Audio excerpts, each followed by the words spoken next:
नमस्कार, मैं हूं रूप सिंह गुसाई और आप देख रहे हैं एएनसी इंडिया खबरों में खबर आपकी खबर। इस वक्त मैं मौजूद हूं नई दिल्ली स्थित जंतर मंतर पर। यहां पर आप देख सकते हैं मेरे पीछे जो सदर बाज़ार के व्यापारी हैं वो सदर बाज़ार से लेकर यहां जंतर मंतर तक पहुंच गए हैं, क्योंकि पिछले दिनों जब उनकी दुकानें सील हुई तो एमसीडी के द्वारा जब उनकी दुकानें सील हुई तो उसके खिलाफ उन्होंने लगातार लगभग एक महीने तक वहाँ सदर बाज़ार के जटवाड़ा मार्केट में जो मिठाई पुल है वहाँ पर धरना प्रदर्शन किया। कभी गले में ताले लटकाकर, तो कभी थाली बजाकर, तो कभी बाज़ार में सब्जी और दालें बेच करके उन्होंने अपना विरोध जताया। लेकिन एमसीडी ने या कहें कि दिल्ली सरकार ने अब तक उनकी कोई सुध नहीं ली, जिसके चलते उन्हें यहाँ दिल्ली के जंतर मंतर तक आना पड़ा, यहाँ संसद मार्ग थाने पर आने पड़ा। और यहाँ पर आज जो दिल्ली के तमाम व्यापारी हैं, जो सदर बाज़ार के जो व्यापारी हैं, जो यहाँ पर एशिया की सबसे बड़ी मार्केट सदर बाज़ार को चलाते हैं, होलसेल मार्केट है सदर बाज़ार, और सदर बाज़ार का व्यापारी जो यहाँ पर परेशान है पिछले दिनों से, लगभग 1 से सवा महीना, 1.5 महीना लगभग हो गया उनकी दुकानें सील हुई, लेकिन अब तक उनकी दुकानें खुलने का कोई प्रावधान नहीं हो सका है, जिसके चलते यहाँ पर जो है लगातार धरना प्रदर्शन जारी है। और आज यहाँ पर जो नेशनल अकाली दल के राष्ट्रीय अध्यक्ष सरदार परमजीत सिंह पम्मा मेरे पीछे देख सकते हैं, घिरे हुए मीडिया से और अपने व्यापारी साथियों से, अपने जो मजदूर हैं उनके साथ यहाँ पर मौजूद हैं। और यहाँ पर जो है सरकार को ज्ञापन देने आए हैं, सरकार को चेतावनी देने आए हैं कि उनकी दुकानें जल्द से जल्द खोली जाए। एमसीडी के खिलाफ ये धरना प्रदर्शन है, आप देख सकते हैं पीछे।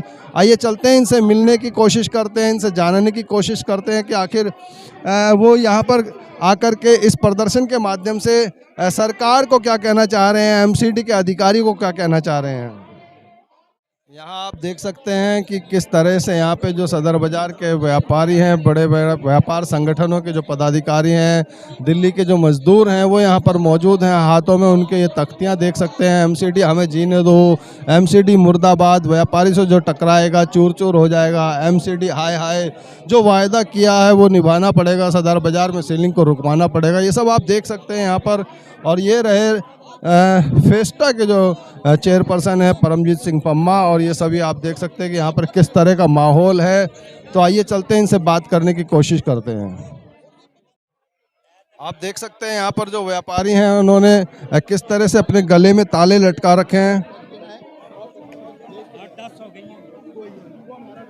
सर नमस्कार, बहुत स्वागत है हमारे चैनल में। क्या कहना चाह रहे हैं आज के इस प्रदर्शन के माध्यम से।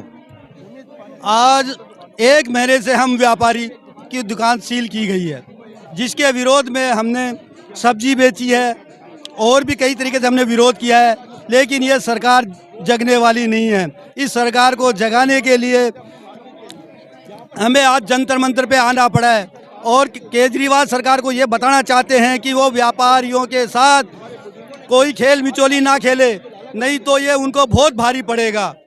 और हम व्यापारी इतने परेशान हो चुके हैं, डिप्रेशन में आ चुके हैं। अगर आज व्यापारी को पूछा जाता है कि 2 और 2 कितने होते हैं, तो वो 5 बताता है, ना कि वो 4 बताता है। इसलिए मेरी एमसीडी के अधिकारियों से और राज्य सरकार केजरीवाल से, केंद्र की सरकार मोदी सरकार से, तीनों से एक ही अनुरोध है कि हमारी दुकानें तुरंत खोली जाए और हमें पटरी पे लाया जाए और हमारा जीवन ठीक से चलाया जाए। बोलो भारत माता की धन्यवाद।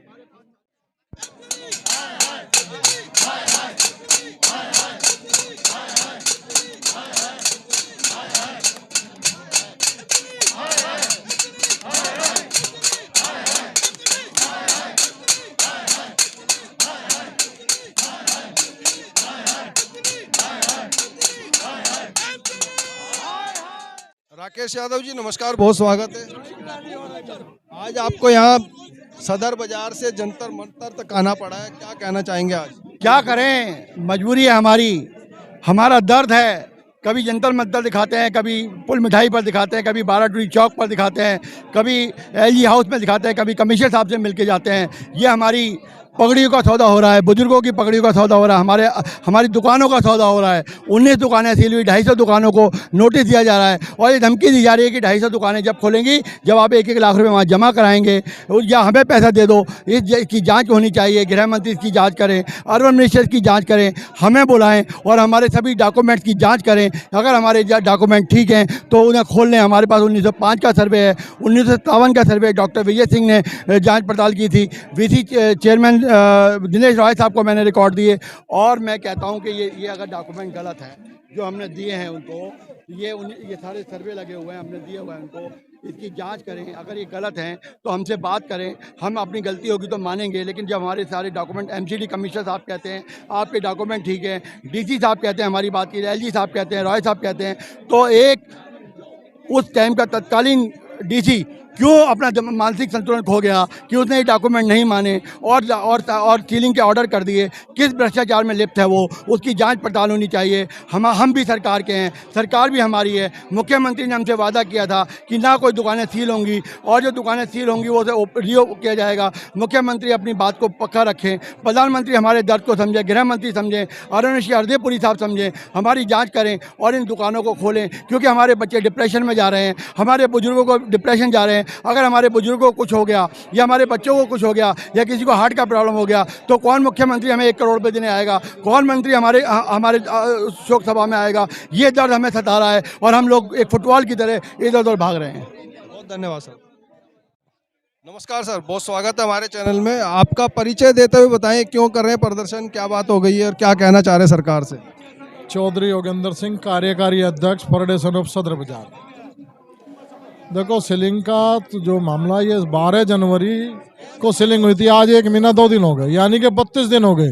किसी भी डिपार्टमेंट के कोई भी असर नहीं हो रहा। कोई भी डिपार्टमेंट हमने नहीं छोड़ा जिसको हमने अपना ज्ञापन नहीं दिया, और कोई ऐसा नहीं जिसने हमने हर डिपार्टमेंट, एमसीडी के अफसर भी, कमिश्नर भी बोल रहे हैं कि तुम्हारे कागज बिल्कुल ठीक हैं। कुछ प्रॉपर्टी हमारी ऐसी भी हैं जिनके 62 से पहले कमर्शियल कागज है, उनको भी सील कर दिया गया। एमसीडी का बहुत बड़ा भ्रष्टाचार का अड्डा, जिन्होंने अपने वो छोड़ रखे हैं दलाल, उनको देते हुए तुम्हारा वो नोटिस बना हुआ सील हो जाएगी। पैसे उगाई का कर रहा, 250 नोटिस की अफवाह है। जो पैसे देता उसकी कार्रवाई रुक जाती है, जो नहीं देता उसकी शुरू हो जाती है। धन्यवाद जी। आप क्या कहना चाहिए? बस उसी के विरोध में हमने धरना प्रदर्शन दिया है।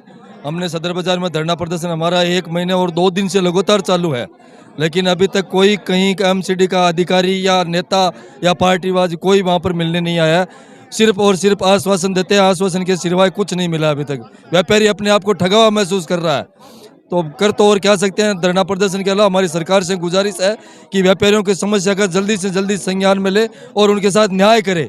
हमें न्याय चाहिए, हमारी दुकान की डील सीलिंग चाहिए और हमें कुछ नहीं। हमारे हाथ जोड़ के विनती है उनसे। धन्यवाद सर।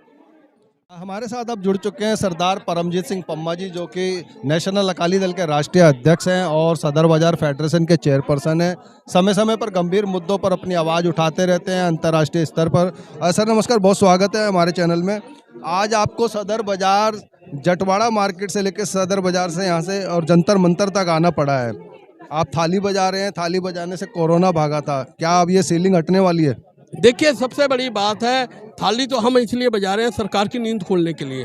आज सरकार ने जिस प्रकार के हालात बना दिए, हमें थाली पकड़ा दी है, ताला गले में लटका दिया है और ये बता दिया है कि हम लोग जो है इस प्रकार के उतरे सड़कों पे नहीं। तो व्यापारी कभी भी इस प्रकार सड़कों पे नहीं उतरता। व्यापारी अपनी गद्दी पे बैठ के सुबह का समय हम अपना व्यापार करें, अपने व्यापारी को अटेंड करें। मगर आज हालत ये हो चुकी है, हम दुकानों मालिक तो बेरोजगार हुए ही हुए हैं, उसके साथ साथ कई लेबर के लोग रोजगार हो गए। वहाँ पर चाय वाला, पटरी, जो रेडी वाला, सब बेरोजगार हो गए। इसको लेकर हमारा विरोध है कि सरकार एक तरफ से रोजगार की बात करती है, मेक इन इंडिया की बात करती है, वहाँ पर लोगों से रोजगार छीनने की बात करती है। और सभी राजनीतिक पार्टी इस मामले में चुप बैठी हुई हैं, क्योंकि सभी ने वायदा किया था कि चुनाव से पहले किसी प्रकार की भी कोई सीलिंग नहीं होगी। और अब चुनाव खत्म होने के बाद ये तो लगे हुए हैं कि मेरा मेयर, मेरा मेयर। ये कोई नहीं लगा हुआ कि मैं सील खुलवाऊंगा, मैं सील करवाऊंगा, मैं व्यापारियों के साथ खड़ा हूँ। जबकि हमारे मुख्यमंत्री साहब जब बिजली की तारें होती थी तो खंबे पे चढ़ जाते थे बिजली की तारें जोड़ने के लिए। आज सील तोड़ने के लिए क्यों नहीं आ रहे? आज हमारी आवाज़ उठाने के लिए क्यों नहीं आ रहे? आज ट्वीट करने क्यों नहीं आ रहे? कहीं मोई मर जाता है तो उसके घर में 1-1 करोड़ रुपए का चेक ले जाते हैं। आज व्यापारी सड़कों पे मर रहा है, 1 महीने से चीख रहा है, 1 महीने से आवाज़ें निकाल रहा है, मतलब कि सो नहीं पा रहा। आप देखिए गले में ताला है, हाथ में थाली है और 3 जो बूथ लाए हैं, करप्शन के बूथ है, एमसीडी का बूथ है, जो सीलिंग का बूथ है, जो हमें सता रहा है रात भर, जो सोने नहीं दे रहा, उसको लेके आए हैं। तो हमारा यही कहना है कि सरकार जल्द से जल्द कोई निर्णय ले और ये सीलिंग की कार्रवाई को रोके और जो भी दोषी अफसर है उनके खिलाफ कार्रवाई करे। क्योंकि जब हमारे पास कमर्शियल रजिस्ट्री है, कमर्शियल लाइसेंस है, कमर्शियल अपना क्या नाम है मीटर है बिजली के, और उसके अलावा हमें एमसीडी ने लाइसेंस दिया हुआ है, ट्रेड लाइसेंस, तब क्यों दे दिया भाई जब हम है ही नहीं वहाँ पर कमर्शियल। तो इससे यही है, ये करप्शन का अड्डा है एमसीडी। और कई अफसर जो 10-15 साल से एक एरिया में रहते हैं, उनकी संपत्तियों की जांच होनी चाहिए, वो कहाँ से संपत्ति बना रहे हैं। अगर कोई गलत संपत्ति बन रही है उसको उसी टाइम रोका जाना चाहिए, बाद में 30 साल पहले कार्रवाई नहीं होनी चाहिए। सर लगातार दिल्ली में ये सीलिंग का मामला बढ़ता जा रहा है, अलग अलग जगहों पे लगातार सीलिंग चल रही है। ऐसे में आपको क्या लगता है कि आपके धरने प्रदर्शन ये कामयाब रहेंगे सीलिंग खुलवाने में आपकी दुकानें? देखिए हमारे पास व्यापारियों के पास और क्या हथियार है, हम कोई हथियार उठा नहीं सकते, फांसी लगा नहीं सकते, आत्महत्या कर, क्योंकि हमारे बच्चे भी छोटे हैं। हमारे पास एक ही हथियार है कि हम लोग इस प्रकार धरने प्रदर्शन के और सरकार को जगाएं और अपनी आवाज़ को देश भर में पहुंचाएं। उसके अलावा हमारे पास कोई हथियार नहीं। हम किसी को मार देंगे थोड़ी, हम किसी एमपी को, एमएलए को, काउंसलर को कोई गलत थोड़ी बोलेंगे, गाली गलौज थोड़ी करेंगे। हम तो यही है ना, हम तो कहेंगे भाई तेरे दर पे आया, हमारी आवाज़ सुन लो। इसके अलावा वो क्या करेंगे? तो यही हमारा है, जितना मर्जी समय धरना चले। अगर भगत सिंह, राजगुरु, सुखदेव ये चीज़ सोच लेते कि भाई इस प्रकार का अगर करने से क्या हासिल होगा, तो आज देश को आज़ादी नहीं मिलती। तो हम ये चीज़ सोच के चल रहे हैं, हम भी उनके वंश के हैं, हम भी उनकी राह पर चल रहे हैं, हम भी ये आवाज़ उठा रहे हैं, हम एक आंदोलनकारी हैं और अपनी आवाज़ सरकार तक पहुँचा के रहेंगे। बहुत धन्यवाद सर। तो आपने देखा कि किस तरह से शांतिपूर्वक ढंग से बड़े ही संयम के साथ अपनी आवाज़ को लगातार उठा रहे हैं। आज लगभग 1 महीना 2 दिन हो चुके हैं अपनी आवाज़ को उठाते हुए। तमाम जो विभाग हैं उन्हें अपनी ये शिकायत पहुंचा चुके हैं, लेकिन अब तक कोई ठोस कार्रवाई या इनकी दुकानें खुलने का कोई भी अभी तक इनका आश्वासन नहीं मिला है। हालांकि सारी चीज़ें इनके पास कंप्लीट है दुकानों से संबंधित, उसके बावजूद भी इनकी दुकानें आज तक अभी तक सील हैं और इसी को लेकर के धरना प्रदर्शन या जनता मंतर पर हो रहा है। आपके क्या है राय, क्या है विचार, क्या है सुझाव, हमसे ज़रूर साझा कीजिएगा। इसी के साथ मैं आप सभी से विदा लेता हूं, जल्द अगली खबर में मिलूंगा। तब तक आप अपना बहुत ख्याल रखिएगा। नमस्कार, धन्यवाद, जय हिंद, जय भारत।